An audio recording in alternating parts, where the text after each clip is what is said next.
izin kami di Kabupaten Puncak ini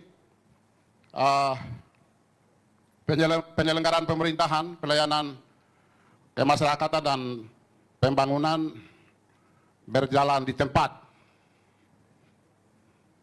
Karena apa? Terkait dengan stabilitas keamanan di daerah, Bapak Ibu. Oleh karena itu, pada pertemuan yang luar biasa ini kita bicara di atas kertas itu manis-manis, bagus-bagus, tapi kita tidak melihat di mana ada beberapa daerah. Tadi Pak Sekda Maibrat sampaikan bahwa kondisi rakyat kita hari ini dari Pegunungan Bintang sampai dengan Maibrat, kondisi masyarakat kita sangat memprihatinkan.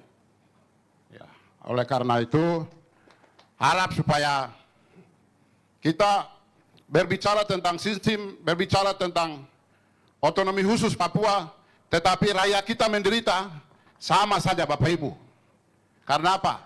Otonomi khusus itu lahir bukan karena cuma-cuma dikasih oleh negara. Ini kita catat. Karena ini orang Papua mau minta merdeka lalu barang ini keluar.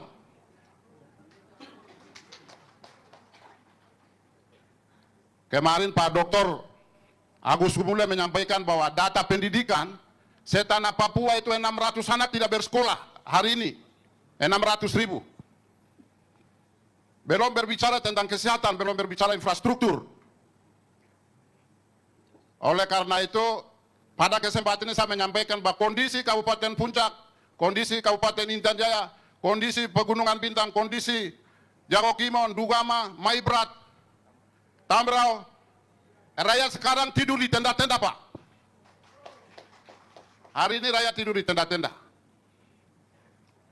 Ini pada kesempatan ini pada abang saya Pak Ketua Komite Eksekutif ada di sini, jadi ada 12 poin kemarin dibuat oleh para bupati. Salah satu poin ke-13 adalah berbicara tentang stabilitas keamanan di tanah Papua. Saya masukkan itu Pak. Pak Sekda saya, Sekda Provinsi Papua Tengah, tolong laporkan Pak Gubernur. Memang kita tahu bahwa kewenangan stabilitas daerah ada di pemerintah pusat. Penanganan stabilitas keamanan itu ada kewenangan pusat, bukan pemerintah daerah. Tetapi bagaimana kita berbicara program manis-manis di atas kertas, sampai orang Papua lagi hari ini keluar dengan air mata, hari ini tidur di tenda. Ini tidak bisa main-main, Pak. Mungkin ada beberapa kabupaten kota di Papua, seperti Nabire, Timika, Merauke, Sorong, Manokwari, itu relatif aman. Tetapi kabupaten-kabupaten di daerah pegunungan, rakyat kita menderita, Pak.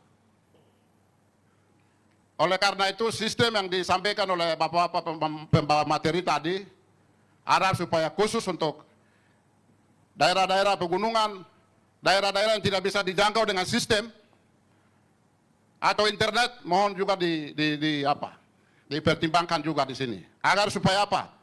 Kita semua sampaikan bahwa Papua cerdas, Papua sehat, Papua produktif, itu orang Papua bisa ke depan bisa baik. Saya bicara keras, bicara banyak di sini karena saya ada di daerah konflik, Bapak-Bapak. Jadi bagaimana kita mau membangun infrastruktur? Saya sampaikan kepada Bapak-Bapak bahwa Kabupaten Puncak itu harga satu sak semen itu 2.800.000 per hari ini.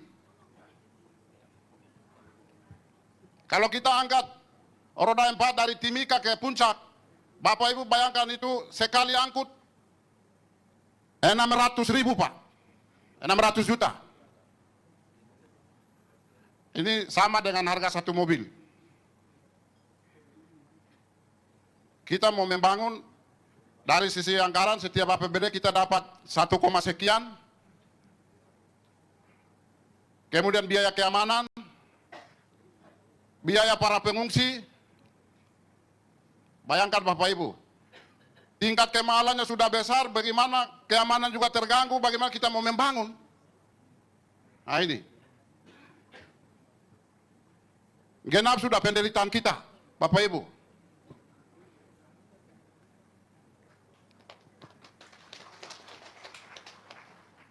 Jadi otonomi khusus ini kan sudah lewat 25 tahun lebih, Bapak Ibu. Oleh karena itu ke depan tolong negara diatur baik supaya orang Papua tidak mati, orang Papua tidak keluar air mata, orang Papua tidak berdarah-darah terus di atas tanah ini. Sekali lagi abang saya Pak Komite Eksekutif, ada juga BP3 OKP. Ya, harap supaya tujuan dari kedua lembaga ini kan artinya apa? Mempercepat pembangunan otonomi khusus Papua. Ya, hal ini tidak bisa main-main.